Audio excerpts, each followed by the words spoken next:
ती पडते यायची.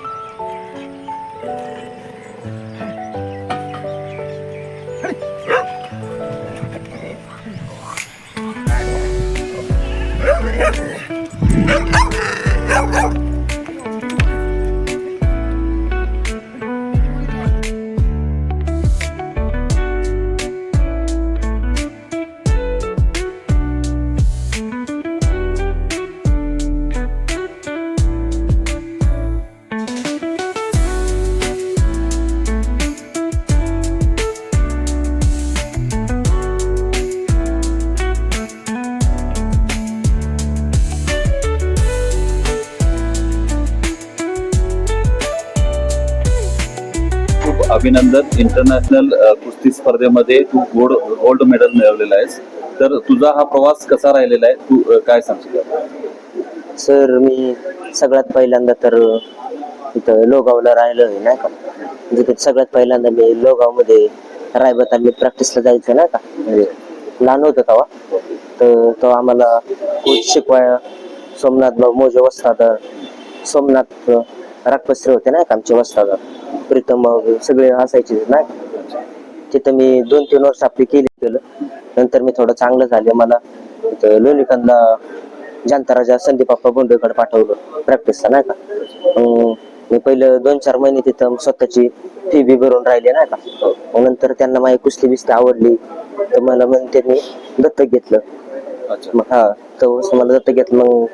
मग बसलं होतं महाराष्ट्राला पहिलं मेडल बसलं होतं. मग ते झालं. मग नॅशनलला खेळायला गेलं तर मी तिथं फायनलला हरलो होतो, मला सिल्वर बसलं होतं नॅशनल. मग आमचे ट्रायल झाले, मी ट्रायल मध्ये माझी निवड झाली नाही का. निवड झाली मग मी एशियात खेळायला गेलो आणि तिथं मला सुवर्ण पदक. एशियन गेम मध्ये अजून कोणकोणत्या देशाचे तुझ्या बरोबर स्पर्धेत कुस्ती खेळायला होते? बरंच सर, इराणचं एक होतं, जापान, परत तिकडं कोरियाचं एक होतं. असे 5-6 जणांना मी हरवलं. मग तुझ्या एकूण कुस्ती किती झाल्या? 6 कुस्ती झाल्या. 6 कुस्ती. 6 कुस्ती जिंकून तू सुवर्ण पदक घेतलं. अच्छा. तुझा आवडता हे कुठला डाव, कुठला कुस्ती मधला आवडता डाव सर कलाजन. कुठला? कलाजन. अच्छा. हो सर. तुझं कुस्तीत मधलं पुढचं ध्येय काय असेल? तर जसं संदीप बाप्पा बोंडे बोलतील तसं माझं ध्येय ऑलिम्पिक.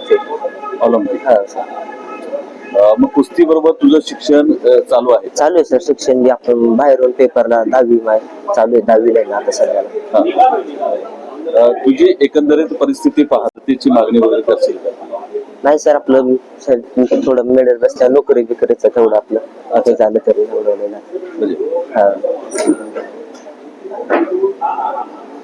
आता यांनी युथ गेम मध्ये गोल्ड मेडल मिळवलेलं आहे, त्याबद्दल आपण काय सांगाल? अभिनंदन कसं करा? आम्ही दोगावकरांना खूप मोठे आनंद झालेला आहे की दोगाव मधला एखादा पैलवान सनी जो युथ एशियन गेम्स मध्ये त्यांनी गोल्ड मेडल जिंकलेला आहे. सर्वात प्रथम ती जी तालीम होती दोगावमध्ये, गावकऱ्यांनी मिळून आमचे वडील असताना त्या ठिकाणी आरसीचं जे स्ट्रक्चर बनवण्यात आलं त्यावेळेस पैलवान पण सोमनाथ पैलवान ते पण उपसरपंच होते दोगावचे. तर त्यांच्या कसं असं कधी वाटलं नाही की या तालमीमधून कधी पैलवान फार इंटरनॅशनल एशियन गेम्स मध्ये जिंकत. तर त्या ठिकाणी बनवली, गाववाल्यांनी पण सगळ्यांनी मदत केली. त्या ठिकाणी वेगवेगळे जिमचे इक्विपमेंट आणले गेले, माती आणली. त्यावेळेस गावकऱ्यांना कोणाच वाटलं नाही, तर असं वाटलं की गावातले मुलं इथे शिकले पाहिजे. आणि आज ते जे रोपटं लावलं होतं मोठं झाड झालं, याचं खूप मोठा आनंद आमच्या गावकऱ्यांना होत आहे. त्या ठिकाणी आता सनीने सांगितलं ते महाराष्ट्रामधून युथ मधून पण ते केसरी झालेले. त्याचबरोबर जे नॅशनल चॅम्पियनशिप आहे तिथं पण त्यांनी सिल्वर मेडल जिंकलेले. आणि आता त्यांनी एशियन गेम्स मध्ये जे युथ गेम्स आहेत बहरेन मध्ये झाले, त्या ठिकाणी त्यांनी जवळ 7-8 मॅचेस खेळून जगातले अनेक प्लेयर त्या ठिकाणी आले होते आणि त्या ठिकाणी त्यांनी गोल्ड मेडल जिंकलेले. हे लोकांना खूप मोठी आनंदाची गोष्ट आहे. आणि आमच्या सगळ्यांची इच्छा आहे की गाववाल्यांकडून तुम्हाला जी काय मदत लागते ते आम्ही सगळेजण एकत्र येऊन तुम्हाला जी काय मदत असेल ती आम्ही नक्कीच करू. आणि आमची सगळ्यांची इच्छा आहे की तुम्ही लोगावचं नाव हे फक्त महाराष्ट्राचं नाही तर भारत देशभर आणि जगाभरमध्ये लोगाव गावाचं नाव नक्कीच तुम्ही उंचावाल याची आम्हाला सगळ्यांना खात्री आहे. धन्यवाद. दादा, सनी फुलमाळी याला आमदार बापूसाहेब पठारे यांनी 11,000 रुपयाची मदत केलेली आहे, किंवा त्याच्या पुढील जे कुस्तीचे आहे ती पण जबाबदारी घेण्याचं मान्य केलं. तर सनी बाबत आपण काय सांगाल? सनी फुलमाळी हा अतिशय होतकरू पैलवान आहे. त्याची पार्श्वभूमी मी काही वेळापूर्वी त्या ठिकाणी ऐकलेली आहे. म्हणजे अगदी एक नंदीवाल्याचं पोरग, गरीब घराण्यातलं पोरग, झोपडीतलं पोरग आज एशियन युथ गेम्स मध्ये गोल्ड मेडल मिळवण्यापर्यंत त्याची मजल गेलेली आहे. म्हणजे एखादा गरीब मुलगा काय करू शकतो हे खऱ्या अर्थानं सनीनं दाखवून दिलेलं आहे. आता कालच महिलांचा विश्वचषक झाला आणि त्याच्याही बाईट्स बऱ्याच इलेक्ट्रॉनिक मीडियावरती आल्या आणि अनेक गरीब कुटुंबातल्या त्या मुली होत्या.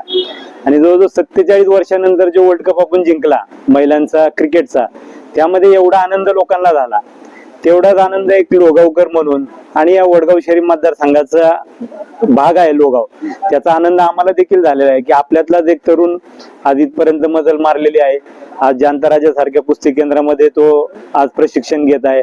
पैलवान सोमनाथ मोजे असतील, प्रीतम दादा असतील, यांच्यासारखे मार्गदर्शक त्याला लाभलेले आहेत आणि अनेकांनी त्याला या ठिकाणी मदतीचा हात त्या ठिकाणी दिलेला आहे. आज आमदार साहेबांनी देखील त्याला 11,000ची मदत केलेली आहे. आज आमच्या कुटुंबाचं देखील पैलवानकी क्षेत्रामध्ये फार मोठं योगदान आहे. आदरणीय अण्णासाहेब पठारे यांना महाराष्ट्र शासनाचा छत्रपती जीवन गौरव पुरस्कार मिळालेला आहे.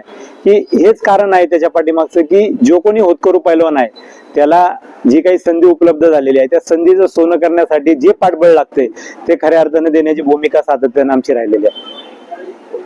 की त्याला कोणत्याही पद्धतीची अडचण त्या वेळेला जी उभी राहील त्या वेळेला त्याला सहकार्य करण्याची भूमिका निश्चितपणाने आमची राहील.